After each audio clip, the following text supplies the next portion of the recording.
আসসালামু আলাইকুম ওয়া রাহমাতুল্লাহি ওয়া বারাকাতুহু। আল্লাহ তাআলার দরবারে অসংখ্য অগণিত শুকরিয়া, যিনি পবিত্র শুক্রবার, পবিত্র রবিউল আউয়াল মাসে, ঈদ মিলাদুন নবীর মাসে আল্লাহ তাআলা আপনাকে আমাকে কবুল করেছেন মসজিদে আসার এবং বসার, আলোচনা করার এবং শোনার তৌফিক দান করেছেন। তাবারক ওয়া তাআলা জাল্লা শানুহুর দরবারে কালেমাতুশ শুকর আমরা সবাই একবার উচ্চ আওয়াজে বলি আলহামদুলিল্লাহ। এর সাথে সাথে অসংখ্য অগণিত দুরূদ ও সালাম সরকারে কায়নাত রাসূল আকরাম সাল্লাল্লাহু তাআলা আলাইহি ওয়া আলিহি ওয়াসাল্লাম রওজা মুবারকে সোনার মদিনায় আল্লাহ তাআলা যেন আমাদের সকলকে নাম ধরে ধরে কবুল করেন, সকলে বলি আমিন। পবিত্র কালামে পাক থেকে আমি সূরাতুল আম্বিয়ার একখান আয়াত তেলাওয়াত করেছি। আয়াত নম্বর হলো 107 নম্বর আয়াত। আমার আল্লাহ বলেন, ওয়ামা আরসালনাকা ইল্লা রাহমাতাল লিল আলামিন। সকলে একবার বলি আল্লাহু আকবার। আল্লাহ বলেন, ওয়ামা আরসালনাকা, আমি প্রেরণ করেছি, আমি পাঠাইছি।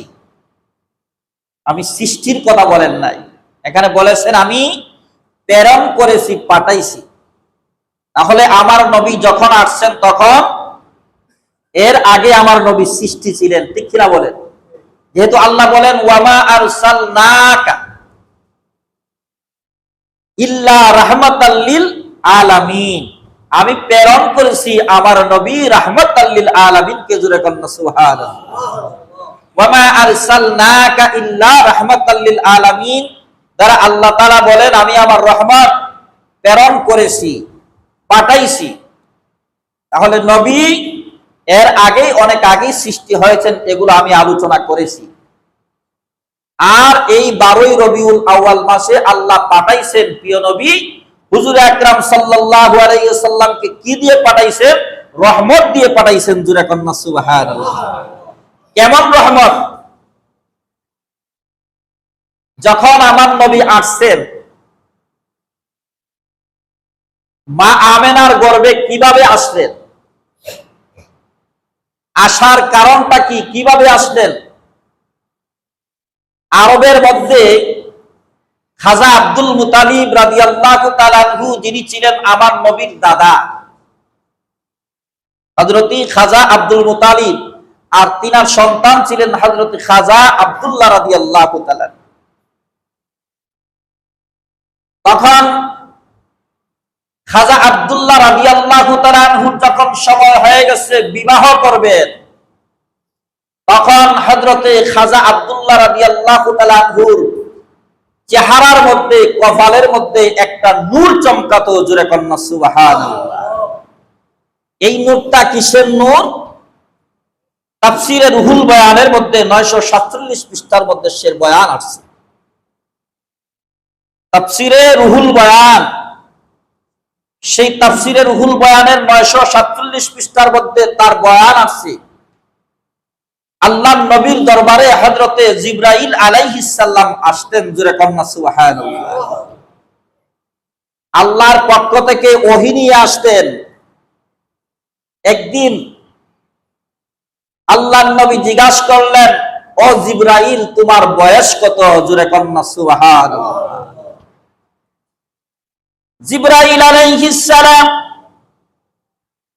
আল্লাহর নবীর উত্তর প্রশ্নের জবাবে বলে, ইয়া রাসূলুল্লাহ, ইয়া হাবিবাল্লাহ, আমার বয়স কত আমি বলতে পারবো না, কারণ তখন লেখার কোনো কিছু ছিল না, বার্থডে আমার জানা নাই, আমার বয়স কত আমার জানা নাই। তখন তো কাগজ কলম ছিল না, লেখার কিছুই ছিল না, কিসে লিখবেন? বয়স আমার জানা নেই, আমি বলতে পারবো না। আল্লাহর নবী বললেন, জিবরাইল, তোমার বয়স কত তোমার জানা নাই? তাহলে বলো তো দেখি, তুমি সৃষ্টির পরে কোনো কিছু দেখছো কিনা? জিবরাইল আলাইহিস সালাম বলেন, ইয়া রাসূলুল্লাহ, ইয়া হাবিবাল্লাহ, যেই দিন আমি পৃথিবীর মধ্যে আল্লাহ পাক আমাকে পাঠাইলেন, সৃষ্টি করলেন, সৃষ্টি করার পর আমি চতুর্থ আসমানের মধ্যে যখন তাকাইলাম, তাকায়া দেখতেছি একটা তারকা, জোরে কন্যা সুবহানাল্লাহ। একটা তারকাকে আমি দেখলাম, যেই তারকাটা ৭০,০০০ বছর পরে একবার চমকাইতো। আল্লাহু আকবার বলে। কত হাজার বছর পর? এখন আপনার আমার বয়স কত? যেই তারকাটা ৭০,০০০ বছর পর একবার চমকাইতো। জিবরাইল আলাইহিস সালাতু ওয়াস সালাম বলেন, ইয়া রাসূলুল্লাহ, ইয়া হাবিবাল্লাহ, নবী গো,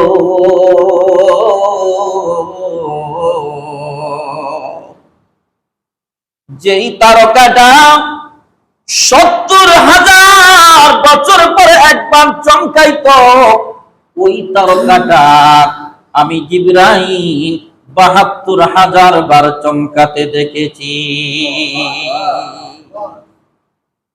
যেই তারকাটা ৭০,০০০ বছর পরে একবার উদিত হইতো, একবার উঠত,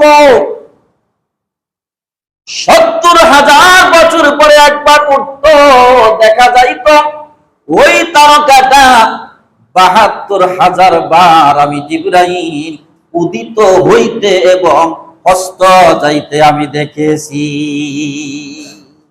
এখন বলতে পারেন আমার বয়স কত?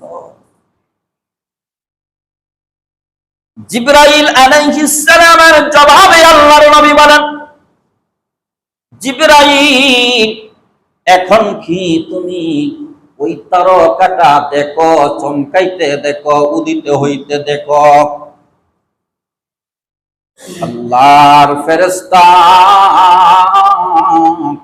হযরত জিবরাইল আলাইহিস সালাতু ওয়াস সালাম বলে, নবী গো, ইয়া রাসূলুল্লাহ, ইয়া হাবিবাল্লাহ, যেই দিন থেকে আপনি নবী পৃথিবীর মধ্যে আগমন করেছেন, 12ই রবিউল আউয়াল মাসে যেই দিন আপনি পৃথিবীর মধ্যে আগমন করেছেন, এরপর থেকে ওই তারকাটা আর আল্লাহর আসমানে দেখা যায় না। আল্লাহু আকবার বলেন। আর দেখা যায় না।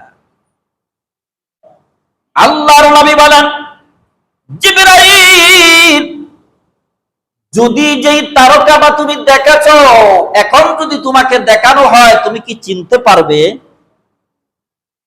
জিবরাইল বলে, যেই তারকাটা আমি ৭২,০০০ বার চমকাইতে দেখেছি, উঠতে দেখেছি এবং হস্ত যাইতে দেখেছি, উদিত হতে দেখেছি, হস্ত যাইতে দেখেছি, এই তারকাটা দেখলে আমি চিনব না, এটা তো হতে পারে না। ইয়া রাসূলুল্লাহ, যদি আমি এখন দেখি সেটাকে আমি চিনব, জোরে কন্যা সুবহানাল্লাহ। তখন আল্লাহর নবী দুজাহানের বাদশা রাহমাতুল লিল আলামিন বলেন, জিবরাইল, আসো আমার পিছনের দিকে তাকায়া দেখো। আল্লাহর নবীর জুব্বা মুবারকটা উঠায়া দেখাইলেন, জিবরাইল, দেখো তো আমার পিঠের মধ্যে যেই দাগটা দেখা যায়, সেই দাগটা তুমি চিনো কিনা?